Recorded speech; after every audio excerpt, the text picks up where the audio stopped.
Euro കപ്പിലെ pre quarter പോരാട്ടം. പോർച്ചുഗലിൻ്റെ എതിരാളികൾ Slovenia. 90-ാം മിനിറ്റിലും തീർപ്പാകാതെയിരുന്ന മത്സരം അധിക സമയത്തേക്ക് നീണ്ടു. 104-ാം മിനിറ്റിൽ പന്തുമായി സ്ലൊവീനിയൻ ബോക്സിലേക്ക് കുതിച്ച ഡിയാഗോ ജോട്ട ഫൗൾ ചെയ്യപ്പെടുന്നു. പെനാൽറ്റി സ്പോട്ടിലേക്ക് വിരൽ ചൂണ്ടി റഫറി. കിക്കെടുക്കാൻ ആരെന്ന സംശയത്തിന് പോലും ഇടമില്ല.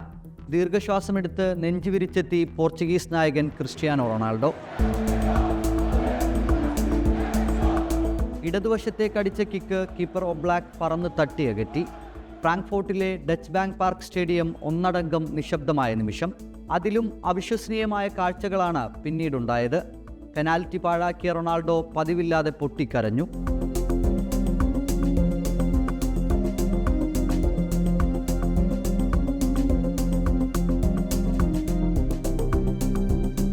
സമാധാനിപ്പിക്കാനെത്തിയ സഹതാരങ്ങൾ. ആൾക്കൂട്ടത്തിൽ വിതുമ്പിക്കരയുന്ന റോണോയുടെ പ്രിയപ്പെട്ട അമ്മ. അതുവരെ അഹങ്കാരി എന്ന് വിളിച്ചിരുന്നവർ പോലും ഞെട്ടി. പിന്നീട് അങ്ങോട്ട് കരഞ്ഞുകലങ്ങിയ കണ്ണുമായാണ് ക്രിസ്ത്യാനോയെ കണ്ടത്. ഷൂട്ടൗട്ടിലെ കിക്ക് ഒബ്ലാക്കിനെയും മറികടന്ന് വലകുലുക്കിയപ്പോൾ അയാൾ ആഘോഷിച്ചില്ല, മറിച്ച് കൈകൂപ്പി ക്ഷമാപണം നടത്തി. ആ കണ്ണീരിന് goal keeper Diego Costa hattrick സേവുകളിലൂടെ മറുപടി നൽകി. പറങ്കിപ്പട ക്വാർട്ടറിലുമെത്തി.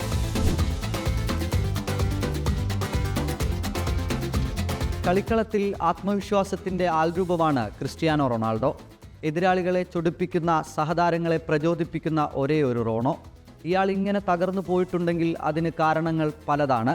ഖത്തർ ലോകകപ്പിൻ്റെ നോക്കൌട്ട് മത്സരങ്ങളിൽ ബെഞ്ച് ചെയ്യപ്പെട്ടതിൻ്റെ നിരാശയും പരിഹാസങ്ങളുമാണ് തുടക്കം. സഹതാരങ്ങൾ പലരും അയാൾക്ക് പന്ത് നൽകുന്നില്ല. അതിനുമപ്പുറം ഈ യൂറോയിൽ ഒരു ഗോൾ പോലും നേടാൻ റോണോയ്ക്ക് കഴിഞ്ഞിട്ടില്ല. തന്നെ അടയാളപ്പെടുത്തിയിരുന്ന ഫ്രീ കിക്കുകൾ പോലും ഇത്തവണ പിഴക്കുകയാണ്. ഇന്നലെയും കണ്ടു 2 തവണ.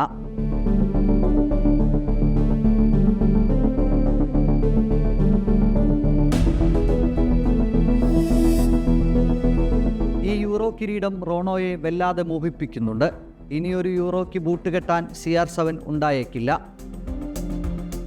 ഒന്നുറപ്പാണ്, വർദ്ധിത വീര്യത്തോടെ അയാൾ തിരിച്ചുവരും. അതാണ് ശീലം.